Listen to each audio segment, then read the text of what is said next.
I'm Ryan Wilson. That's former Titans GM Ran Carthon, and we are joined by two-time Super Bowl champ, former Steelers corner by way of Florida State. And Ran, he was the number one DB coming out of high school back in 2000. Bryant, McFadden, BMAC. Bryant, thank you for joining us. Man, I'm fired up, man. Today is DB Day. It's a big day. Talk about some of these high-profile prospects that will make some NFL organizations much better instantly, man. It's a great day, man. We're going to have some fun. I hope you guys ready to rock and roll, viewers, because this is going to be bananas. Hey, B-Mac, can you show us the rings? Can we? I don't wear my rings, man. Oh, okay. All right, my bad. Sorry. Hey, Rand, you know this is serious because I called B-Mac by his government now. I called him Bryant because it's go time. And me and B-Mac have been doing this. This is our third year now. We did it with Rick before he left us, and we'll do it with you and enjoy it before you leave us eventually. 45 days into the 2026 NFL Draft in Pittsburgh, PA. But before we look ahead, Rand, let's take a quick look back, producer Sharon, at what B-Mac and I came up with 12 months ago on the With the First Pick rankings. And B-Mac crushed it, of course.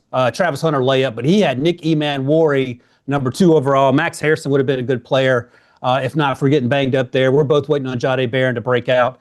And look, Will Johnson at 6 for B-Mac. I had him way down at 8. I overthought that one. He's a good football player. I don't care what he ran. I will say this, Ran. I had Nick Emanwari, number 14 on my big board last year, so I feel good about that. But I got a question for you before we move ahead.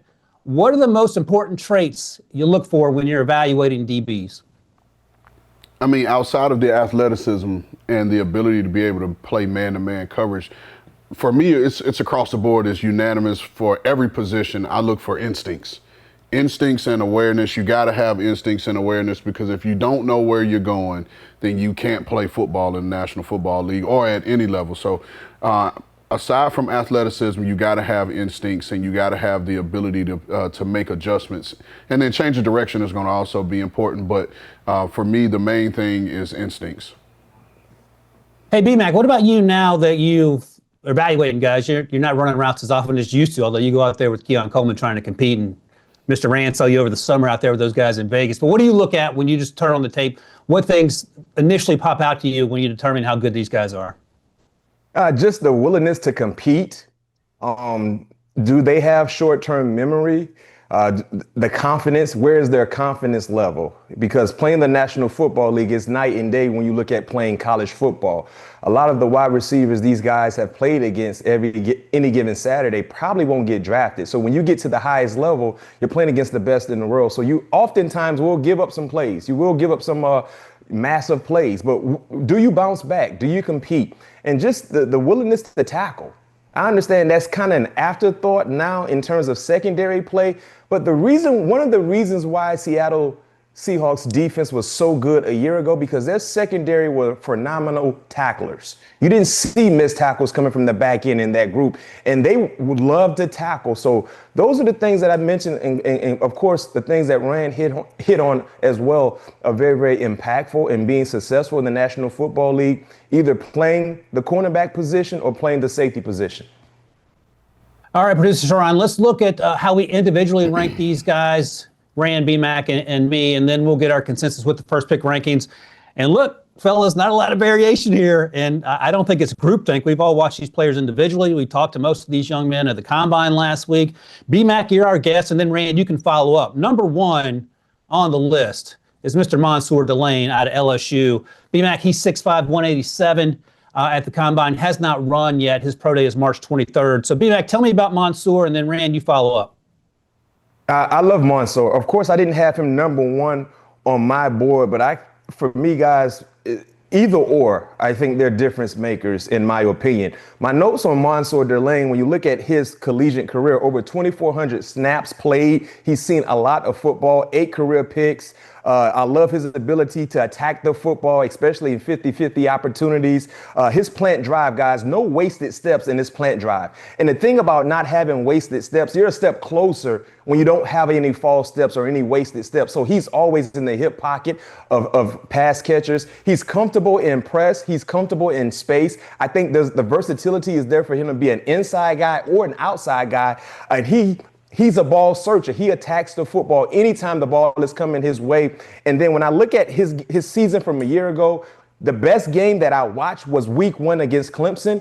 he was outstanding. I'm talking about he was targeted 8 times. He only allowed 1 reception in that ball game. And oftentimes he was in one-on-one situations where he stood up to the building and he delivered mightily in that big game, first game of the season. Remember, they came into that game not knowing exactly what we would see from LSU, but because of how well he played, they had a huge upset in week 1 against Clemson. And he just kind of set the tone for what type of season he would have in 2025. And he was very, very consistent the rest of the way. I mean, man, B-Mac sounds like he's done this before. Like he's been in the draft room talking about these DBs. Because I honestly don't have much more to add. And one of my first notes I'm looking at right now is I said more outside than inside, but I didn't think it was a stretch that he couldn't kick inside just because of the athleticism that B-Mac talked about. But here's one thing that I want to add, and I'll make it brief. The one thing that I enjoyed about watching him play was that he was always square.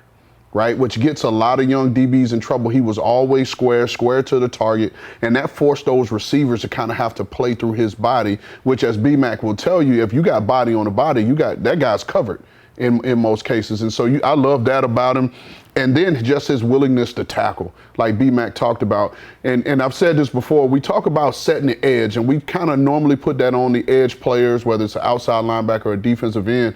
But these offensive coordinators are so creative now that they force these corners to have to be edge setters. And if you don't come up and make the tackle, then that's a run out the gate. And Mansoor Delane was a guy that would stick his face in a fan and come up and tackle. 2 things I forgot to real go quick, ahead, Ryan. To add on to Ryan's point, he had 0 penalties in 2025. And viewers, I love to kind of give a pro comp for our fans to kind of understand their style of play. My pro comp for Mansoor Delane was Denzel Ward from Cleveland. That's my pro comp for him. All right, Rand, you got to grade the pro comp because you crushed mine. So how would B-Max? I'm sure you love it. No, I give it a B plus, and the only reason I say a B plus because Ryan, you know this when it comes to me, when it comes to comp, I look at play style and size, right? And I just think Mansoor Delane is a bigger, longer corner than Denzel, but I also think Denzel was a top flight elite athlete, which I think allowed Denzel to overcome his small frame. But I give it a B plus. It's better than yours so far. We'll hear yours here in a second. I ain't got one. It's Denzel Ward. How about that? You give that a C minus if I give the same answer because I cheated. I grade you on a curve. So look, we don't know how fast Mansoor is. He'll run next week, hopefully, on that March 23rd Pro Day. The other thing is, we've been saying this all fall, B-Mac. He's not the best athlete among the cornerbacks in this draft class, but he is the best cover corner, and he balled out week in and week out in the SEC after transferring from Virginia Tech. So I have 0 concerns about him. All right, one word answer before we move on to our number 2 guy. B-Mac, and then Rain, you can follow. Top 15. Does Mansoor go before, between picks 1 and 14, or go after, B-Mac? I say before. Ryan? Before. Oh, okay. I thought you meant exactly. I thought it was your exactly 15th pick, which I was going to say you calling your shot there. All right. Next up, Jermod McCoy. And B-Mac, I think that was your number 1 guy without me going back to look. He was 6 feet, almost 6'1", 188 at the combine. We have not seen him run since January 25 when he tore his ACL. So the prior season, 2024 season. So B-Mac, if he runs a 4.6, we've got to have a conversation, but I don't expect him to do that. He doesn't play that way. Tell me about Jermod McCoy, why you have him number 1, even ahead of the rest of the guys, because we haven't seen him play. And then, of course, Rand, you can follow that up. All right, I have McCoy number 1 on my list under the assumption that he's 100% healthy from the ACL tear. Under the assumption that he will ball out at his pro day coming up in a few weeks for Tennessee. At Tennessee, run a pretty good 40, look good in his drills. That's why I have him number 1. But when you factor in the football side of things, I understand, viewers, he did not participate in 2025. But his 2024 tape is probably hotter than any other corner that we're going to highlight. And the thing I love about his 2024 tape, guys, he takes the football away. Guys that can take the football away, they get paid major money in the National Football League. In 2024, he had 4 interceptions, 7 PBUs. He touched 11 footballs throughout that season. That's impressive when you look at the interception rate and how lower it is for most corners. So he played at a high level. He's a willing participant in the running game. And then one thing that I looked at, I talked about the confidence and just the belief in his ability. In that postseason game, he followed Jeremiah Smith. And Jeremiah made some plays. But guess what? McCoy fought back. He was battle tested, and he made plays as well. So when you talk about answering that phone call, even if it's collect, you want to get on the phone and make some conversations happen. He did that. So that tells me this is a guy, he's not afraid to compete against the best in the world on the biggest stages. And that's what he did, even though they lost that ball game. But individually speaking, I love seeing how battle tested he was in that matchup. Now, another spot on, and Ryan, you know this, B-Mac, Jamar McCoy came into the year as my cornerback one. And that was even with the understanding that he wasn't going to play this year. And so the reason why I moved him just below, because I was hoping to see him perform at the combine. And I thought if he would have performed at the combine after 12 months being 12 months post-op, then he could have re-solidified himself as the number one corner. So I have him now at number 2 for everything that B-Mac said. I agree 100%. If I can see him be 100% at his pro day, he could easily jump right back because his ball skills are elite. And like B-Mac said, you have to be able to take the ball away at the next level. That's what gets you paid. And so I think if he's healthy, he has the best ball skills in this entire draft class, and he could easily become my number one corner again. My pro March 30th pro day. Go for your comp, B-Mac. J.C. Horn was my pro comp for McCoy. Ran? I give it a B. I give it a B just because J.C. Horn's game was a little bit more physicality. He was a bigger, stronger. And if you ever see J.C. Horn in person, that dude looks like a linebacker playing corner, but a much more bigger, more physical guy. Again, I want to see this kid healthy. Pro day. When's the pro day, Ryan? March 30th, pro day. So we shall find out together. Fingers crossed he runs, because then we're going to have the Will Johnson conversation if he doesn't. All right, let's take a quick break here. When we come back, we're going to keep the cornerback rankings train going. We're going to head down to Clemson, South Carolina, and we'll do that right after this.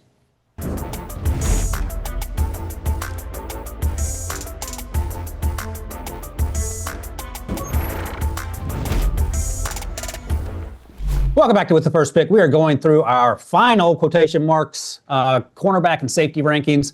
Let's write it in erasable ink. Not quite cement yet because we got these pro days to go through, but I feel pretty good about this. I think you guys too as well. B-Mac and Ran Carthon. I always called you Ryan Carthon. That would be something, wouldn't it?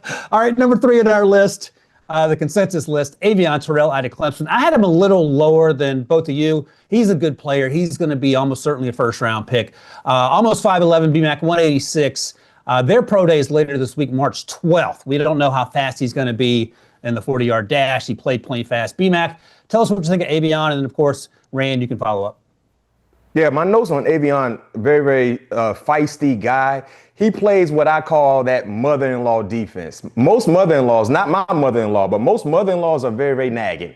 And that's who he is when he's covering wide receivers. He's always nagging them. And that's a great attribute to have when you're trying to be successful in playing cover corner. That's who Avieon Terrell is. Over 1,800 snaps throughout his career. And the same guy we saw as a freshman got better year in and year out for Clemson. And that tells me he loves the game because he found a way to continue to improve, even though he came in as a freshman under a nice spotlight and he delivered. He forced the last 2 seasons, guys, forced 8 forced fumbles. That's a school record for defensive back play at Clemson. So he's a guy that understands and knows how to tackle, but also getting the football out of those ball carriers' hands. Great lateral movement. And I also believe he has the ability, even though we saw him mostly play outside for Clemson, I think if he moved inside, he can be successful as well. Only 2 penalties in 2025. So he plays the game the right way. He's not a handsy guy. You don't have to worry about him being a liability in terms of penalties. And my pro comp for him in terms of the versatility, potentially being able to be outside or inside, Rand, I went with, let's see, can I get out of that B range? I went with Trent McDuffie, the newly highest paid cornerback in the National Football League for the Los Angeles Rams. You see me, B-Mac? That was my same comp. I had the same comp, Trent McDuffie. So, Ryan, that's an A+. That is an A+ Finally. on the comp. But now, B-Mac, I love how this kid plays. And like you said, the feistiness, the ability to play both inside and outside, I think makes him valuable, which to me, when I'm looking at it, and we're going to talk about some of these safeties later, whether they're safety, whether they're nickel, this is a guy that can step in, and at minimum, he'll be your starting nickel year one, right? Because of the way he plays and his ability to process. The one thing that was so important for me watching him play, and you could tell that he comes from the background being AJ's younger brother, he understands how to play the corner position. And by that, I mean his anticipation, his ability to see and feel routes and anticipate the throw. But then the other thing I loved about him was that he didn't pedal himself out of phase. He understood situational football, where if he was already in off coverage, off 7-8 yards, he didn't pedal himself out of phase to give up a quick underneath route for a first down. He knew when to stay patient. And much like I talked about with some of the other guys we just talked about, his ability to stay square. You'll hear me talk about that a lot with these DBs, and not giving up those angles or giving up those releases because they're staying square. But I love that about him. I did question his true top end speed. I did question that, but the one play, and I want to make note of it, if you go back and watch Texas from 2024, it was play 46. I questioned his true top end speed till I saw that play. I thought you really saw him open up and be able to go get it. And then we talk about ball skills, his ability to attack the ball at the catch point and come down with it. And I love the way this kid plays. I think you have a corner that can play outside, inside, much like Trent McDuffie. But even if, depending on your depth level at the corner position, if he's your third, then you have a starting nickel in the National Football League. All right, B-Mac, just before we move on here, you got him as a first rounder? Yes. I got Avieon Terrell as a first rounder. And also, too, I want to, real quick, if we have time, the difference between Avieon Terrell and Nate Wiggins, Ran, is what? Outside of the speed element, because we know Nate was basically a 4-2, 4-3 guy. But when you watch their style of play, what's the biggest difference for you, Ran? Toughness, willingness. That will, like, I'm gonna use your term here, B-Mac. He eats pencils. Yeah. Enough said. I want all my defenders eating pencils. I don't know who we were talking about the other day, B-Mac, but Rand described him as eating the big kindergarten pencils. This guy was so tough. I don't remember who it was, but this kid was eating big pencils. Rand, first round pick, I'm assuming, for Avieon? Yeah, I think he's going to go. I think he's going to go from, let's call it, let's just say on the high side from 20. You know, between that 20 to 32 range is where I think the sweet spot will be for him. Now, again, it's all dependent on where Mansoor goes and McCoy goes, because there will be a run on corners on that mid to back half of the first round. All right, we've got 5 minutes left to get through these next two here. Next up, going back to Tennessee, Colton the Hood, who did play last season, played at Colorado 2024. He measured in at 5'11" and 5'8", 193. Did run at the combine 4.44 and jumped 40.5 inches on the vertical. B-Mac, what do you like about Colton Hood? And listen, he earned a lot of money in Indy. I was surprised to see him run that fast and jump that high. So the explosion is there. And then when you go back and watch his tape, everything kind of matches based on what he did there at Indy. My notes on Colton Hood, in terms of press corner, he's the epitome of press technique. He's so comfortable in that press element. I feel like if you would allow him to press every play, he would. And I'm okay with that because he doesn't mind getting in a fight. He's very, very disruptive at the line of scrimmage. He's handsy. He loves to get his hands on wide receivers to reroute them, to mess up the timing between the pass catcher and the quarterback. He's also pretty good in space as well, but we oftentimes see him in press because he loves to press. So if you're looking for that press corner, I think he's the most comfortable corner in this draft because he loves to rely on that press technique. And he also has the speed to be able to get back in phase. If there is a wide receiver a step or two ahead of him, he has the speed to get back in phase. And one thing that I also too recognize with Colton Hood, anytime a receiver had a step on him, he never panics. I love that. He never panics, and he always looks for the football. Oftentimes, DBs, when they're trying to play catch up, if they're a yard or two behind, they never look for the football. But that's what causes PIs, DPIs, right? Because you never look and you run into the wide receiver, and oftentimes they have to slow down for the football. He never panics. He looks for the football. And my pro comp for him was Jalen Johnson, talented corner for Chicago. I love his style of play. It kind of resembles and fits what Colton Hood likes to do as well. Yeah, I like that comp, and I didn't necessarily put a comp for Colton Hood, but I agree with everything B-Mac says. I love the size, I love the length, and especially for a guy that size, I thought he was loose in his hips, which you typically see some guys that have sticky transitions that because they're longer that way. But like B-Mac talked about, I love how he uses his length at the line of scrimmage, and then just him getting a body on a body, being able to get his body on the receiver to cover the receiver up and make those throwing windows much tighter. But you saw the speed. We talked about the time speed, but the play speed is good. Like B-Mac talked about, his ability to just stay with guys and stay in phase vertically, but then to get his head around and locate and find the ball, which we see a lot of penalties come when guys are covering that deep ball and they're late getting their head around because they're trying to play through the man. My one knock on him was him as a run defender. I wanted to see, as B-Mac would say, someone that will eat pencils. Not that he's soft. I'm not calling him soft, but I thought he got creative with his angles to the ball carrier at times, and I wanted to see just a little bit more fight. But he was solid. He will tackle you when he has to. But even from that variety, he's a low-cut tackler. I just like to see a little bit more guys be more aggressive. All right, let's make a note here, because actually my note is I thought he was one of the best corners in this class, Ran, at attacking the perimeter in the quick game and in run support coming off the edge. So we'll put a pin in this one, and we'll circle back in 2 years, and we'll see how good a run supporter Colton Hood actually was. Next up, Brandon Cisse out of South Carolina, 6 feet 189 at the combine, 41-inch vert. Didn't run yet. March 17th is their pro day. And this guy came into my radar in the fall, B-Mac. What'd you like about Brandon and what he brings to the Gamecocks? Yo, he plays longer than his 6 foot measurable. I mean, when you watch him play, you think it feels like he's 6'2" or 6'3" with his length. Look at the picture there. He just looks like he's a 6'2", 6'3" corner. But he plays with that same length, which actually helps him in terms of being disruptive. My notes on Brandon: he's quick to diagnose routes and route recognition, pre-snap alignment. So that tells me he's watching tape, because oftentimes he put himself in position to make plays before the ball is in play. So recognizing routes, pre-snap alignment. He's very, very comfortable covering in space. He never panics, similar to Colton Hood. And anytime he's in that phase area of trying to catch up, I would love to see him touch more footballs. I would love to see that element happens. But yet and still, he's a very, very competitive guy. And a little birdie told me, I understand he didn't run at the combine, but potentially he's a 4.3 waiting to happen. That's what a little birdie told me. So we have to see if that will become a reality. And my pro comp from Brandon Cisse is Aqib Talib.